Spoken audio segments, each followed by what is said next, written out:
ታሪካችን እናቆያችሁ።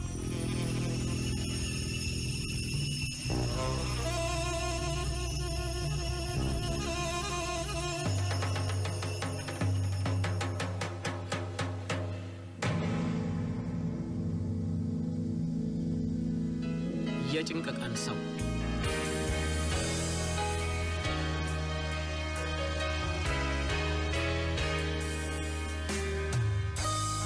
ሀገር በጭንቅ ጦር በተወጠረች ጊዜ፣ ሕዝብ የመከራ ሞራ ባንዣበበበት ጊዜ፣ ነጻነት የስቃይ ደመና ባጠላባት ጊዜ፣ መከራን ለመሸከም ጫንቃቸውን አደድረው፣ ስቃውን ለመቋቋም ጉልበታቸውን አበርትተው፣ ነጻነታቸውን ለመጠበቅ ሐሞታቸውን አኮምጥጠው ዘራፍ የሚሉ የቁርጥ ቀን ልጆች ይፈጠራሉ። እነዚያ የቀውጢ ቀን ሰዎች ሕዝባቸውን በደማቸው አድነው፣ ሀገራቸውን ባጥንታቸው አጥረው ይታደጓታል። በብርታታቸውም ዓለምን ከጥፋት የቋያ እሳት ይከልሏታል። በሚሊዮን የሚቆጠሩ የዓለም ሕዝቦችን የበላው የሁለተኛው ዓለም ጦርነት አይነት ቀውጢ ቀን ደረስ ሲል በእውቀትና በጉልበታቸው የጥፋቱን እሳት የሚያድኑ ታላላቅ ሰዎች ተምዘግዝገው ከተፍ ይላሉ።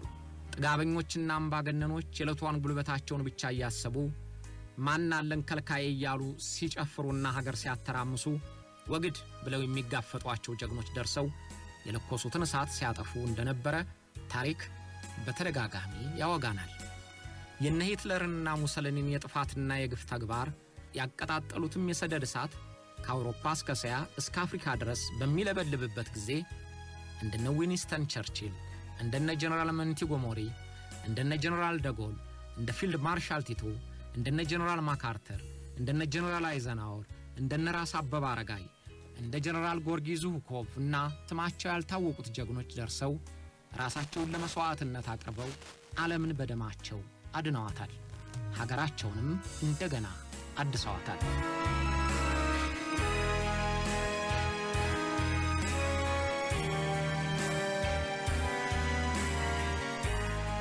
ዓለም ካፈራቻቸውና መስዋዕትነትን በክብር ተቀብለው ሕዝባቸውን ከጥፋት ሀገራቸውን ከውድቀት ካዳኑት የመከራ ቀን ጀግኖች አንደኛው ፊልድ ማርሻል ጆሴፍ ብሮዝ ቲቶ ይጠቀሳሉ። ፊልድ ማርሻል ቲቶ ዩጎዝላቪያ በናዚ ጀርመኖች ስትወረር ዝም ብያ ላይም ብለው ከምንም ተነስተው ኃይል አደራጅተው አጋር ፈልገው ተራራ ቧጠው ድንጋይ ፈንቅለው ደጋ ወጥተው ቆላ ወርደው ዝናር ታጥቀው ጠመንጃ አንግበው ሰራዊት መርተው የተጋደሉና ቆስለውም ሀገራቸውን በድል ጎዳና እንድትራመድ ያደረጉ ናቸው። የሶቪየት ኅብረቱ ጆሴፍ ስታሊን ዩጎዝላቪያን ተቀጥላው ለማድረግ ሊጫናቸው ሞከረ። ቲቶ ግን እኛ ምንጊዜም ነፃ ሕዝቦች ነንና ዩጎዝላቪያን በሶቪየት ሶሻሊስቶች ጫማ ስር አልወረውራትም ብለው እምቢ አሉ። ምዕራባውያን የሶሻሊዝም ተከታይ ነህና አንወድህም አሏቸው። ለሀገሬ የሚበጀው የሶሻሊዝም ስርዓት ነውና እርዳታችሁ ባፍንጫቸው ይውጣ ብለው እምቢ አሏቸው። የሶሻሊስት ተከታይ ሀገሮች የማርክስም ሌኒዝምን መርህ እቀበላለሁ ብለሃልና እኛ እንደሆነው ካልሆንክ እንነጥልሃለን አሏቸው። የኔ ሶሻሊዝም ለኔ ሀገር እንዲስማማ ለክቼ ሰፋዋለሁ እንጂ የእናንተን አይነት ሶሻሊዝም ተቀባይ አይደለሁምና ወግዱልኝ አሏቸው። እንዲህ እያደረጉ ግራ ቀኙን እየወጠሩ ጠላትም ወዳጅም እየሆኑ በራሳቸው መንገድ እየተጓዙ ዩጎዝላቪያን አንድ አድርገው ለ35 ዓመታት መርተዋታል።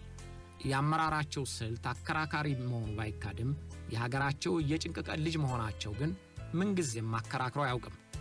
በሞቱ ጊዜም ለማንም አልገበርም የሚለውን አቋማቸው አስከብሯቸው የምዕራቡም የምስራቁም የካፒታሊስቶቹም የሶሻሊስቶቹም ሀገር መሪዎች ቤልግሬድ ተገኝተው ለቅሶ ደርሰዋል።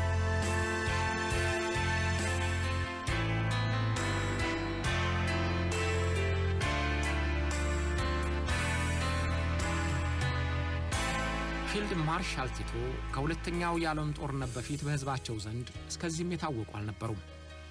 ለወላጆቻቸው 8ኛ ልጅ የሆኑት ጆሴፍ ብሮዝ በተወለዱባት ክሮሺያ ደልቷቸው ያደጉ አልነበሩም። የአንደኛ ደረጃ ትምህርታቸውን አይስክሬም እየሸጡ ነበር የተማሩት። ትምህርታቸውንም አቋርጠው በጀልባ ማምረቻ በባቡር ጣቢያ ተቀጥረው እየሰሩ እስከ አንደኛው የዓለም ጦርነት ድረስ ቆይተዋል።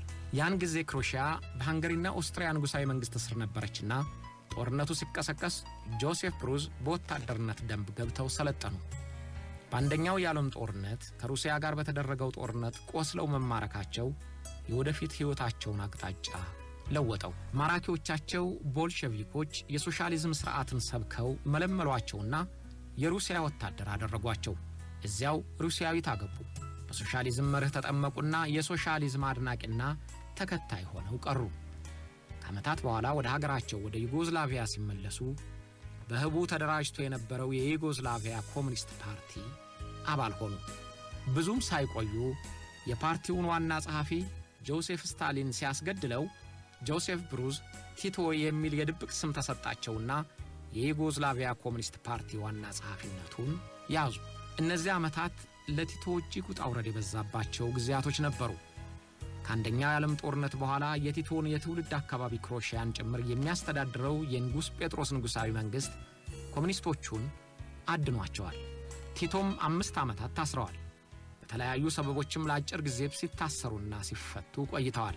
አንድ ቀን በጓደኛቸው ቀብር ላይ ባደረጉት ንግግር የካቶሊክ እምነትን ተችቷል ተብለው እጃቸው በሰንሰለት ታስሮ በጎዳና ላይ እንዲታዩ ተደርገዋል።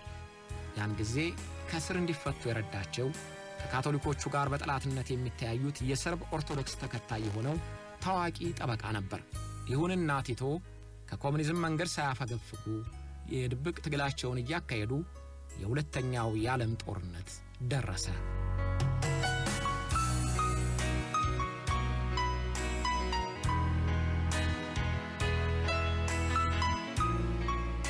ዩጎዝላቪያ በዚያን ጊዜም በበረታ የጎሳ ቡድን የተከፋፈለች ስትሆን ማዕከላዊ መንግሥት በሃይማኖትና በዘር የተቧደኑትን ሕዝቦች አንድ ለማድረግ በሚወስደው አስተዳደራዊ እርምጃ እየተከፉ አንዱ ከሌላው ቁርሾ የቋጠሩ ነበሩ። ክሮቶቹ የካቶሊክ እምነት ተከታዮች ሲሆኑ የዩጎዝላቪያን ማዕከላዊ መንግሥት ዋና ቦታ ይዘው ይመራሉ ባሏቸውና የኦርቶዶክስ ሃይማኖትን በሚከተሉት ሰርቦች ላይ ከፍተኛ ቅሬታ ነበራቸው። በዘራቸውም ተከፋፍለዋል። እንዲህ አይነት ቁርሾ ሲኖር ደግሞ በጅምላ ስሜት የሚገፋፋው ሕዝብ የሩቁን ማየት ይሳነዋል። ስለዚህም ሀገርን ማሰብ ይተዋሉ፣ ይገዳደላሉ። ክሮቶቹም ሰርቦቹን የጎዳን መስሏቸው የሂትለርን ወረራ በጸጋ ተቀበሉት። ወራሪው ሂትለርም ልዩነቱን ሊጠቀምበት አስቦ ክሮቶቹን እየተንከባከበ የካቶሊክ እምነታቸውን እንዲያስፋፉ ፈቀደላቸው። ያን ጊዜ ባንዳዎቹ ክሮቶች አብረዋቸው በዛግሬብና በሌሎች ከተሞች ይኖሩ የነበሩ ሰርቦችን ማባረር፣ ማጥቃትና መግደል ጀመሩ።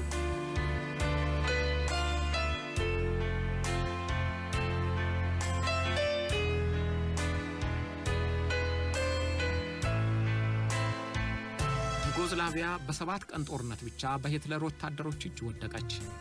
ንጉሡ ከሀገር ሲሰደዱ የአንድነት ደጋፊዎች በጀነራል ሚሃይሎቪች እየተመሩ በየገጠሩ ውጊያ ተሰማሩ።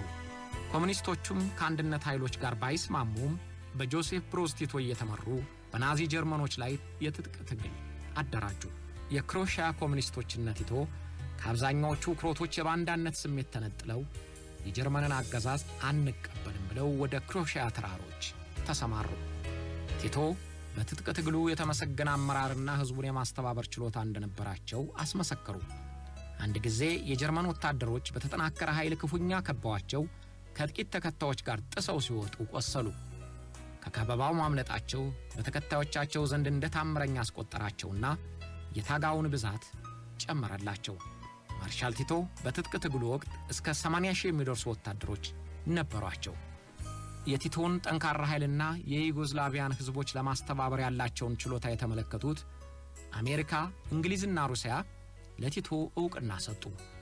በስደት ላይ ያለው የንጉሣዊ መንግሥትም ጠቅላይ ሚኒስትርና የጦር አዛዥ አድርጎ ሾማቸው። ቲቶ በዩጎዝላቪያ ብቻ ሳይሆን በአካባቢው ሀገሮች ጭምር ገናን ስም ያላቸው ነፃ አውጪ ሆነው ተቆጠሩ።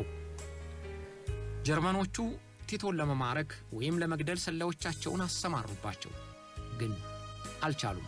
የሁለተኛው ዓለም ጦርነት በባለቃል ኪዳን ሀገሮች ድል አድራጊነት ሲፈጸም ቲቶም በድል አድራጊነት ቤልግሬድ ገቡ።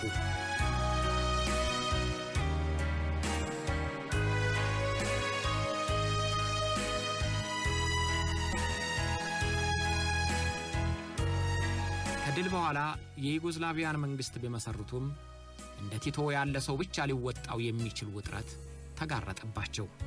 የተከፋፈለችውን የዩጎዝላቪያን አንድ ማድረግ፣ የሶቪየት ኅብረትን ተጽዕኖ መቋቋም፣ የምዕራባውያን ገለልተኛነት ለማርሻል ቲቶ አስቸጋሪ ጊዜያቶች ነበሩ።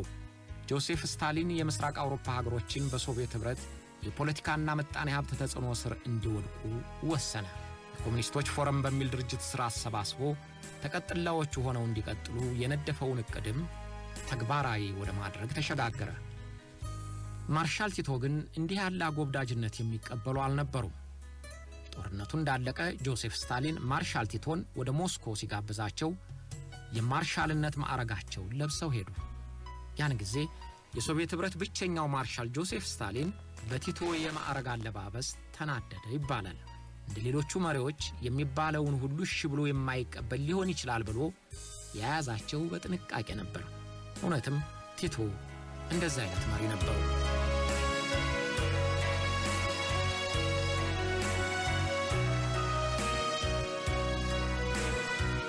ፕሬዝዳንት ጆሴፍ ስታሊን ዩጎዝላቪያ ከሃንጋሪ ጋር በኮንፌዴሬሽን እንድትዋሃድ ትዕዛዝ ለቲቶ ሰጣቸው። ማርሻል ቲቶ ግን እምቢ አሉ። ሁለቱ የሶሻሊስት መርህ ተከታይ ነን የሚሉት ሀገሮች ተጣሉ። ያን ጊዜ ከስታሊን ጋር መጣላት ማለት ደግሞ የዕድሜ ማሳጠሪያ ኪኒን እንደ መውሰድ ይቆጠራል። ሃንጋሪንና ቼኮስሎቫኪያን የጦር ኃይል ልኮ ዜጎቻቸውን አስገድሎ ታዛዥ መንግሥት የመሠረተ መሪ ነው። የሚጠላቸውን ሁሉ አሉበት ድረስ ሰላይ እየላከ አስጨርሷቸዋል። ቲቶ ግን ወግድልኝ አሉ። ለሕዝባቸውም እውነቱን ገልጸው ስታሊን ሊደፍረን ይፈልጋልና የሀገሬ ሰው እንደስከ ዛሬ የምልህን ስማ የሚል አዋጅ ነገሩት። ሕዝባቸውም ሰማቸው።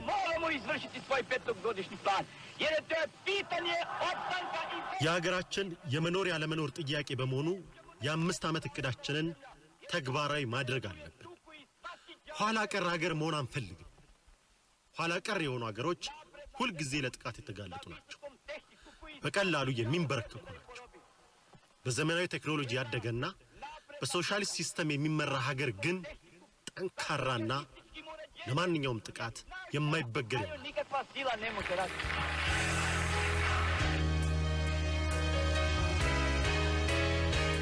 ጆሴፍ ስታሊን ቲቶን ከሕዝባቸው ለመለየት በጦርነቱ ጊዜ የሶቪየት ቀዩ ጦር ባይረዳቸው አንዳችም ተግባር ሊፈጽሙ እንደማይችሉ ሰበከባቸው። ከራሳቸው ጓዶችም እንዲገለብጧቸው አሳደመባቸው። የኮሙኒስት ፎረም ከሚባለውም ስብስብ እንዲገለሉ ወሰነባቸው።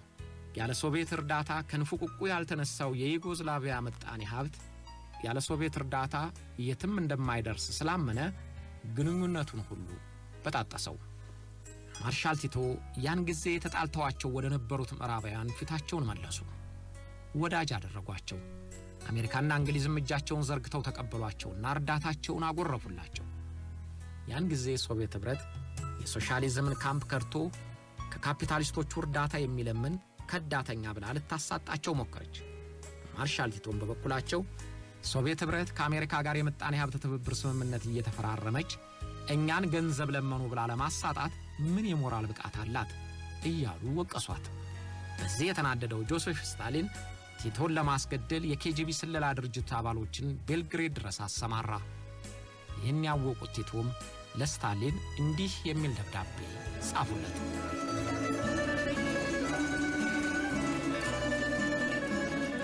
ነፍሰ ገዳዮችን እንዲገድሉኝ መላክህን አቁም።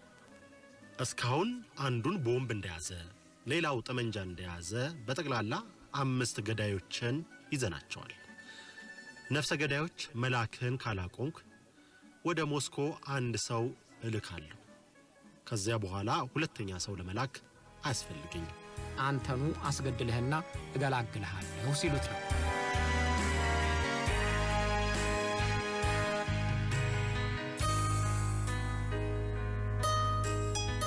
ፊልድ ማርሻል ቲቶ ምንም እንኳ ሀገራቸውን ዩጎዝላቪያን ከምዕራብና ከሶቪየት ተጽዕኖ ስር እንዳትንበረከክ አስደናቂ ትግል ቢያካሂዱም በሀገር ውስጥ ያለው ፖለቲካ ግን ከእርሳቸው ተጽዕኖ ስር እንዲተበተብ ይፈልጉ ነበር። ከእርሳቸው የኮሙኒስት ፓርቲ በስተቀር ሌሎች የፖለቲካ ድርጅቶች እንዲኖሩ አይፈቀድላቸውም። በከፍተኛ የአመራር ስልጣን ላይ ኮሙኒስት ያልሆኑትን አስገለሏቸው። አብረዋቸው በአርበኝነት ከታገሉት የኮሙኒስት ፓርቲ አባላት መካከልም አመራራቸውን ሰጥ ለጥ ብለው የማይቀበሉትን በከጅነት በሶቪየት ኅብረት ሰላይነት ከጀርመኖች ጋር በመተባበር ምክንያት እየሰጡ አስገደሏቸው። ቲቶን ስም በክፉ የሚያነሳ በጸጥታ ኃይሎች እየታነቀ ደብዛው ይጠፋል ሆነ። አገዛዛቸው እንደ ሌሎቹ የኮሙኒስት ሀገር መሪዎች አስጨንቀውና አስጠብበው ነው። የዩጎስላቪያን ጎሳዎች ጥቂቶቹን ጭምር በፌዴሬሽን ሥርዓት አዋቀሩና ከዚህ ውጪ ለብቻ ይገነጠላለሁ፣ ልዩ አስተዳደር እፈልጋለሁ የምትይ ብትኖሪ ደምሽ ውሻ ደም ይሆናል ብለው አስጠነቀቁ። በአልባንያ በክሮሺያ ታይተው የነበሩ እንቅስቃሴዎች በጭካኔ እርምጃ ጭጭ እያደረጉ ዩጎስላቪያን የአንድነት ሀገር አደረጓት። በሕገ መንግሥቱም የአንድነቱን መንግሥት ለማናጋት ያሰበ ያሳሰበ የሞከረ ከላይ አንገቱ ከታች ባቱ ይቆረጣል አይነት ድንጋጌ ደነገጉ።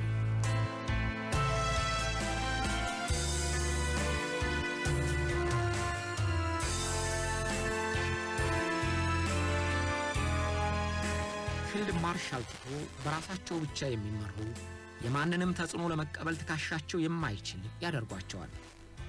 ደግ ሲሆኑ ደግ፣ ጨካኝ መሆን ከፈለጉ ደግሞ መራር ጨካኝ መሆን የሚችሉ ናቸው ይሏቸዋል።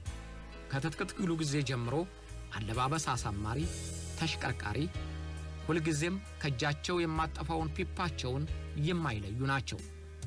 ማድረግ የሚፈልጉትን ነገር ሁሉ ለመተግበር ሽፋን ለመስጠት ሳይጨነቁ በግልጽ ይፈጽሙታል። በ1955 ዓመተ ምህረት አዲሱ ሕገ መንግሥት ሲደነገግ ቲቶ የዕድሜ ልክ ፕሬዝዳንት እንዲሆኑ ሕግ ሆኖ እንዲወጣ ለማድረግ ይሉኝታ አላስጨነቃቸውም።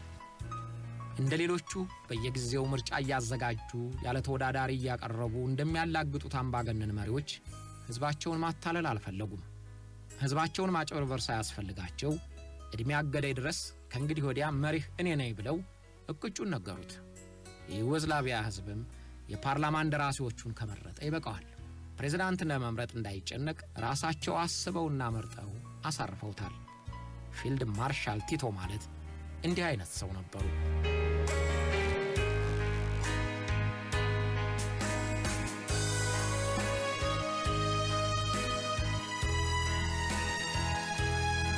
ጆሴፍ ስታሊን ሞቶ ኒኪታ ክሩስቼቭ የሶቪየት ኅብረት ኮሙኒስት ፓርቲ ዋና ጸሐፊነቱን ሲረከቡ ግንኙነታቸውን ለማሻሻል ሞክረዋል።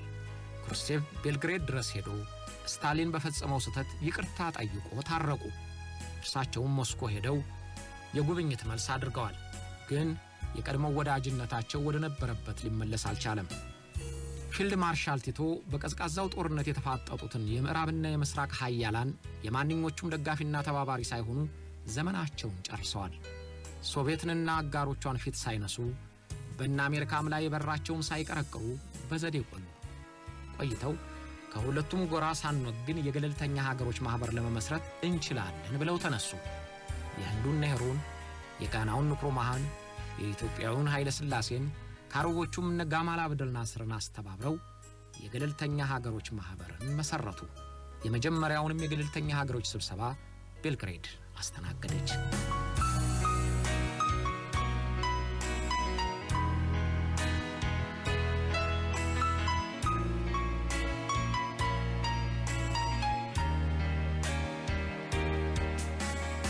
ፊልድ ማርሻል ቲቶ የምስራቁም የምዕራቡም ሀገሮች ወዳጅ እንደመሆናቸው ከጎበኟቸው በርካታ ሀገሮች መካከል ኢትዮጵያ አንዷ ናት።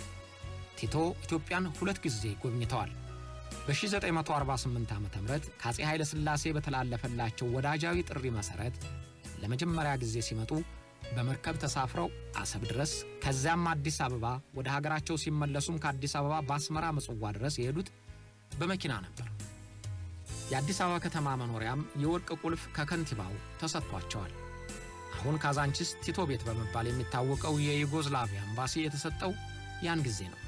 ፊልድ ማርሻል ቲቶ የወራሪዎችን ግፍና የተከፈለውን መስዋዕትነት ለማሳየት ብቃት ያለውን አሁን የሚታየውን የ6 ኪሎውን የሰማዕታት ሐውልት ያበረከቱት እርሳቸው ናቸው።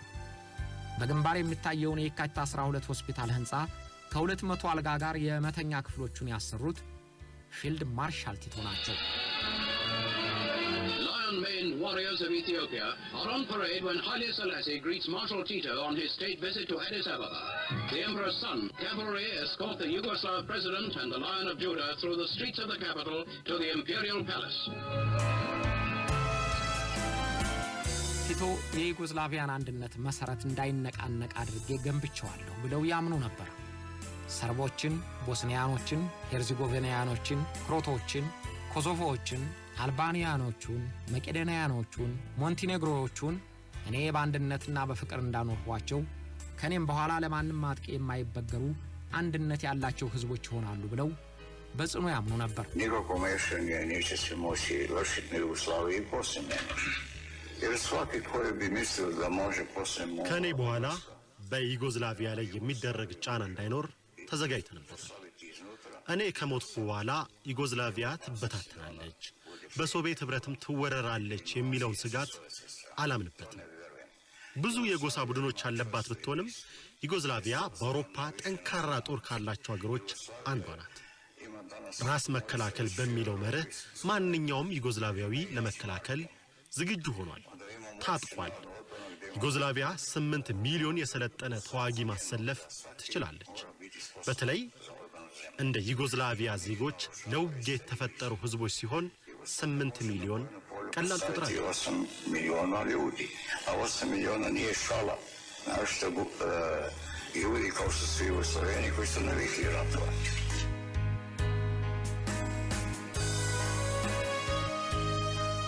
ነገር ግን እንዳሰቡት አልሆነም። እርሳቸው ከሞቱ በኋላ የዩጎዝላቪያ አንድነት በሰም እንደተጣበቀ ጥርስ መርገፍ ጀመረ። አንድነታቸው እንደ መጋረጃ ተቀደደ። ይህ ብቻ ሳይሆን እርስ በርስ ተፋጭተው በመቶ ሺዎች የሚቆጠሩ ህዝቦች እጅግ በሚዘገንን አገዳደል ረገፉ። ሀገሪቱ በሳት ነደደች። የቲቶ የ35 ዓመታት ልፋት ውሃ በላው። ቲቶ በሞቱ ጊዜ አብዛኛዎቹ ዜጎች መሪርን ባያነቡት የሀገራቸው መጪ ዕድል ጉም ለብሶ ታይቷቸው ሊሆን ይችላል። እውነትም ዩጎዝላቪያ መራር ቀናት አሳለፈች።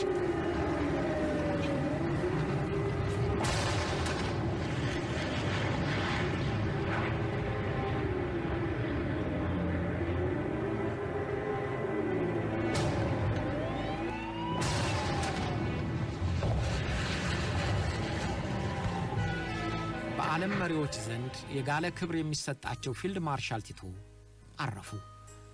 88ኛውን ዓመታቸውን ለማክበር 3 ቀናት ሲቀሯቸው ሚያዝያ 26 ቀን 1972 ዓ.ም የማረፋቸው ዜና በታላቅ ሐዘን ተላለፈ። ከ4 ወራት ጀምረው መታመማቸው ተሰምቶ ነበርና አሟሟታቸው የተጠበቀ ነበር። በጋንግሪን ደዌ እግራቸው በተቆረጠ 4 ወራት በኋላ ሞቱ። በጊዜው ህዝባቸው በእጅጉ አለቀሰላቸው። መቼም እንደዚያ እንደ ዝናብ የወረደውን እንባ አልቅስ ተብሎ ስለተገደደ ነው ማለት ስለሚያስቸግር አንድም ይወዳቸው ስለነበረ አንድም ከርሳቸው በኋላ የዩጎዝላቪያ ነገር አስጨንቆት አለቀሰላቸው ማለት ይቻላል። በቀብራቸው ላይ ከዚያ በፊት ባልታየ ብዛት የሀገር መሪዎች ቤልግሬድ ተገኝተው ለቅሶ ደርሰዋል። በቲቶ ለቅሶ ላይ 4 ንጉሶች፣ 31 ፕሬዝዳንቶች፣ 6 ልዑሎች፣ 22 ጠቅላይ ሚኒስትሮች፣ 47 የውጭ ጉዳይ ሚኒስትሮች በጠቅላላ የተመድ አባሎች 129 ሀገሮች ተወካይ ልከው ሥርዓተ ቀብራቸውን አድምቀዋል። የሕዝብ ዓመፅ ሳይጠርጋቸው ወታደራዊ መፈንቅለ መንግሥት ሳያባረራቸው በቤተ መንግሥታቸው ውስጥ እንዳሉ በክብር አረፉ። አስከሬናቸው ከቤተ መንግሥታቸው በክብር ወጣ።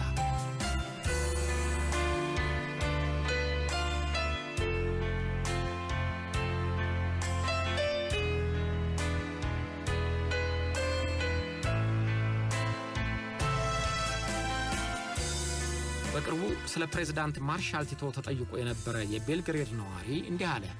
በቲቶ ጊዜ ቢያንስ ስማችንና ዘራችን አይጠየቅም ነበር።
አብራችሁን ስለቆያችሁ እናመሰግናለን።